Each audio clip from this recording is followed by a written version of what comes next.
نحمده ونصلي على رسوله الكريم اما بعد فاعوذ بالله من الشیطان الرجیم بسم اللہ الرحمن الرحیم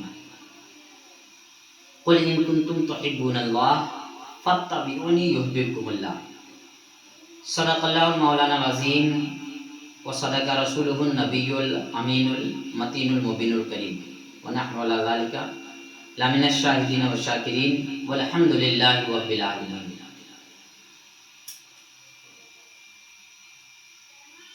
الصلاۃ والسلام علیک یا رسول اللہ وعلی آلک و صحابک یا نبی اللہ۔ معزز سامعین کرام، اللہ تبارک و تعالی کا فرمان عالی شان ہے، قل ان کنتم تحبون اللہ فاتبعونی یحببکم اللہ۔ اے محبوب، آپ فرما دیجیے، رب اپنے محبوب سے کہہ رہا ہے، اے محبوب آپ فرما دیجئے، اے نبی آپ فرما دیجئے، اگر لوگوں سے، بندوں سے، آپ اپنی امتی سے فرما دیجئے، اے لوگوں اگر تم اللہ سے محبت رکھتے ہو، اگر تم اللہ کو محبوب بنانا چاہتے ہو، اگر تم اللہ سے محبت کے دعوے دار ہو، اگر تم چاہتے ہو اللہ تیرا محبوب ہو جائے، اللہ کا محب تمہیں مل جائے، قل ان کنتم تحبون اللہ، اگر اللہ کا محبوب بندہ بننا چاہتے ہو، فاتبعونی تو میری اتباع کرو، یحببکم اللہ، اللہ تجھے اپنا محبوب بنائے گا۔ قرآن مقدس میں اللہ تبارک و تعالیٰ نے کہہ دیا، محبوب آپ ان سے فرما دیجئے، وہ لوگ جو آپ کی اتباع کے بغیر، آپ کی اطاعت کے بغیر میری محبت کا دعوے دار ہے، ان سے آپ فرما دیجئے کہ اگر اللہ سے محبت کے دعوے دار ہو تو میری اتباع کرو، اللہ تجھے محبوب بنائے۔ اللہ تعالیٰ تم پر رحم فرمائے۔ اچھی طرح سمجھ لو کہ بندے کے لیے اللہ اور اس کے رسول کی محبت، اس کی اطاعت، ان کے احکامات کی پیروی، اور اللہ تعالیٰ کے لیے بندوں کی محبت، رحمت اور بخشش کا نزول ہے۔ کب؟ یہ سب بندہ کو جب ملے گا جب وہ مصطفیٰ کریم صلی اللہ تعالیٰ علیہ وسلم سے کی اطاعت کرے گا، ان کی فرما برداری کرے گا، ان سے محبت کرے گا۔ قابل ذکر یہ آیت کریمہ کہ جب بندہ یہ بات سمجھ لیتا ہے کہ کمالات حقیقی صرف اللہ کے لیے ہے اور مخلوق کے کمالات بھی حقیقت میں اللہ ہی کے کمالات ہے، اور اللہ ہی کے عطا کردہ تو اس کی محبت کے ساتھ اور اللہ کے لیے ہو جاتی ہے۔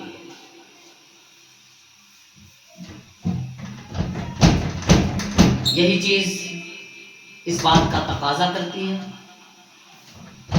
کہ بندہ اللہ کی اطاعت کرے، اور جن باتوں کا وہ اقرار کرتا ہے،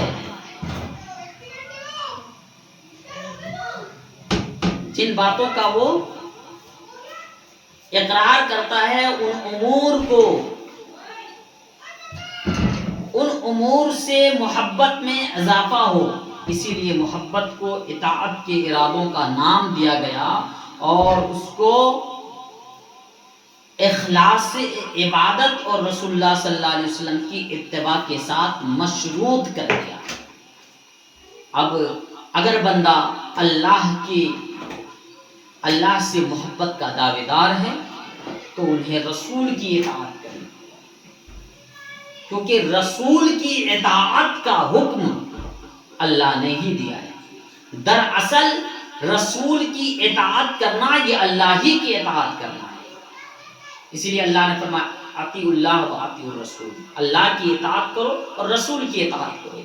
تو رسول کی اطاعت میں اللہ کی اطاعت آ گئی۔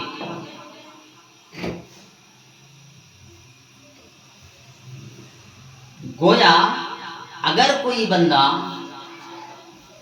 رسول کی، اللہ کی محبت اور اللہ کے محبوب بننا چاہتے ہیں تو وہ پہلے مصطفیٰ کے در پر آئیں، مصطفیٰ کریم کے در پر آئیں گے جبھی اللہ کا محبوب بن پائے گا۔ حضرت حسن رحمۃ اللہ علیہ کا قول ہے کہ کچھ لوگوں نے حضور علیہ السلام سے عرض کیا کہ ہم رب تعالیٰ سے محبت کرتے ہیں، تب یہ آیت کریمہ نازل ہوئی، یعنی اطاعت رسول صلی اللہ تعالیٰ علیہ وسلم محبت الہی کا موجب ہے۔ یعنی اگر تم اللہ سے محبت کرتے ہو تو پھر رسول کی اطاعت کرو، یہی موجب یہی محبت الہی کا موجب ہے۔ رسول کی اطاعت میں ہی اللہ کی اطاعت ہے۔ حضرت بشر حافی رحمۃ اللہ علیہ، حضرت بشر حافی، کون بشر حافی؟ وہی بشر حافی جن کو آپ بارہا علماء سے سنتے ہیں، کتابوں میں پڑھتے ہیں، جن کی شراب کی فیکٹری تھی، جنہوں نے اللہ کے نام پاک کا ادب کیا تو اللہ تبارک و تعالی نے انہیں اپنا محبوب بنا لیا۔ ان کے تفصیلی گفتگو میں نہیں جاؤں گا۔ حضرت بشر حافی رحمۃ اللہ علیہ کہتے ہیں میں نبی کریم صلی اللہ تعالی علیہ وسلم کے دیدار پر اسرار سے خواب میں مشرف ہوا۔ آپ نے مجھ سے دریافت فرمایا بشر حافی، جانتے ہو اللہ نے تمہیں تمہارے ہم عصروں سے بلند مقام کیوں دیا؟ میں نے عرض کی نہیں یا رسول اللہ۔ آپ نے فرمایا اس لیے کہ تم نیکوں کی خدمت کرتے ہو۔ نیکوں یعنی جو نیک لوگ ہیں، جو اچھے لوگ ہیں، ان کی خدمت کرتے ہو اور دوستوں کو نصیحت کرتے ہو، میری سنت اور اہل سنت سے محبت رکھتے ہو اور اپنے دوستوں سے حسن سلوک روا رکھتے ہو، اس لیے تمہیں یہ بلند مقام ملا۔ حدیث پاک میں ہے، فرمان نبوی ہے، جس نے میری سنت کو زندہ کیا، جس نے میری سنت کو زندہ کیا اس نے مجھ سے محبت کی، اور جس نے مجھ سے محبت کی وہ قیامت کے دن میرے ساتھ ہوگا۔ ایک دوسری حدیث میں ہے کہ آثار مشہورہ میں ہے کہ جب مذہب میں فتنے پیدا ہو جائیں، مخلوق میں پراگندگی رونما ہو جائے، اس وقت حضور پاک صلی اللہ علیہ وسلم کی سنت پر عمل پیرا ہونے کا ثواب 100 شہیدوں کے اجر کے برابر ہے۔ یعنی اس وقت جب کوئی سنت بالکل سرے سے ختم ہو رہے ہوں، ایسے عالم میں کوئی بندہ اٹھتا ہے اور اس سنت کو ادا کر کے اس سنت کو زندہ کرتا ہے، اللہ تبارک و تعالی انہیں 100 شہیدوں کا ثواب دیتا ہے۔ مثلا اس وقت کا جو ماحول ہے، بڑے بڑے میرج ہالوں میں بفر سسٹم کا، جو کھڑے ہو کے لوگ کھانا کھاتے ہیں پلیٹ میں لیے، اور کھڑے ہو کے چل پھر کر جانوروں کی طرح چلتے پھرتے جانوروں کی طرح کھاتے ہیں، ایسے وقت میں وہی میرج ہال میں کوئی ایک بندہ آتا ہے اور دسترخوان بچھا کر سنت کے مطابق بیٹھ کر 3 انگلیوں سے کھانا شروع کر دیتا ہے، گویا وہاں ایک سنت جو ختم ہو رہی تھی اس نے اس سنت کو زندہ کیا، اب اسے 100 شہیدوں کا ثواب ملے گا، اور اس کے دیکھا دیکھی جتنے لوگ اس سنت پر عمل کریں گے ان سب کا ثواب بھی انہیں بھی عطا کیا جائے۔ تیسری حدیث میں حضور پاک صلی اللہ تعالی علیہ وسلم نے فرمایا میری تمام امت جنت میں جائے گی مگر جس نے انکار کیا۔ عرض کی حضور انکار کس نے کیا؟ آپ نے فرمایا جس نے میرا اتباع کیا وہ جنت میں جائے گا، جس نے میری نافرمانی کی اس نے گویا انکار کیا، وہ عمل ہر وہ عمل جو میرے طریقے کے مطابق نہیں وہ گناہ ہے۔ عمل جو مصطفیٰ کریم صلی اللہ تعالی علیہ وسلم کے طریقے کے مطابق ہے وہی عمل ہے، اور نبی کے طریقے کے خلاف چاہے وہ شادی خانہ آبادی ہو، چاہے کارڈ میں لکھ دے النکاح من سنتی فمن رغب عن سنتی فلیس منی، لکھنے سے کام نہیں چلے گا۔ کارڈ میں تو النکاح من سنتی لکھا جا رہا ہے، کارڈ میں تو کہا جا رہا ہے ہم شادی خانہ آبادی کر رہے ہیں، لیکن اس کے درے پردہ گھر میں پورے برے رسومات ہو رہے ہیں، ڈی جے ان کے گھر میں بج رہا ہے، حرام کاریاں ہو رہی ہے، گاؤں کی محفل ہو رہی ہے، رنڈیوں کو نچایا جا رہا ہے۔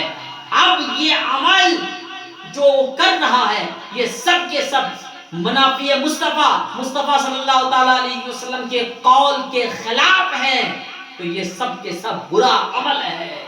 اور جس نے شادی اپنے سادے انداز میں جیسا شریعت قرآن و حدیث اجازت دیتی ہے اس اعتبار سے منایا تو یہ مصطفیٰ کریم صلی اللہ تعالی علیہ وسلم کا عمل ہے۔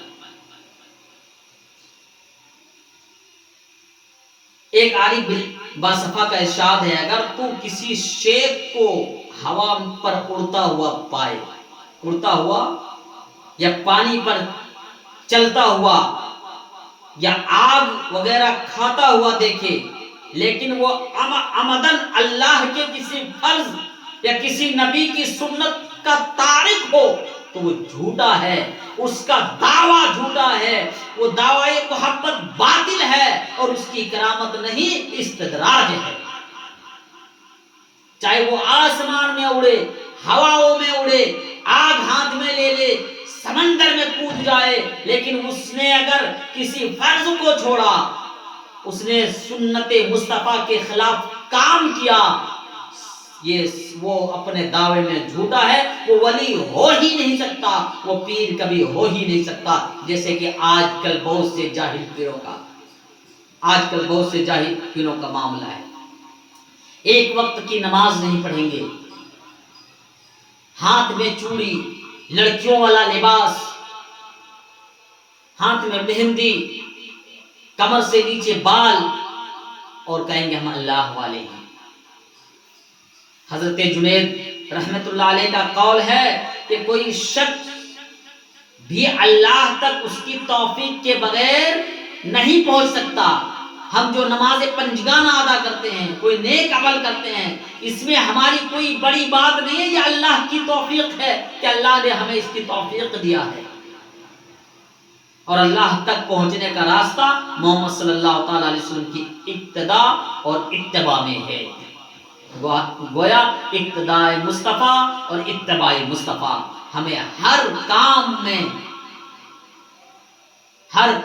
میں اس کو پیش رکھنے کی ضرورت ہے۔ حضرت احمد الحواری رحمت اللہ علیہ کا قول ہے کہ اتباع سنت کے بغیر ہر عمل باطل ہے۔ حدیث مصطفیٰ صلی اللہ تعالی علیہ وسلم، نبی پاک صلی اللہ علیہ وسلم نے فرمایا ہے کہ جس نے سنت کو ضائع کیا اس پر میری شفاعت حرام ہے۔ ایک شخص نے ایک دیوانے سے ایک ایسا عمل سرزد ہوتے دیکھا جو خلاف توقع تھا۔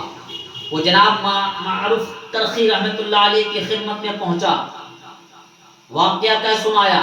آپ نے کہا اللہ کے بہت سے عشاق ہیں، کچھ چھوٹے ہیں، کچھ بڑے ہیں، کچھ عقل مند ہیں، کچھ دیوانے ہیں۔ جس شخص کو تم نے دیکھا ہے وہ اللہ کا عاشق دیوانہ ہے۔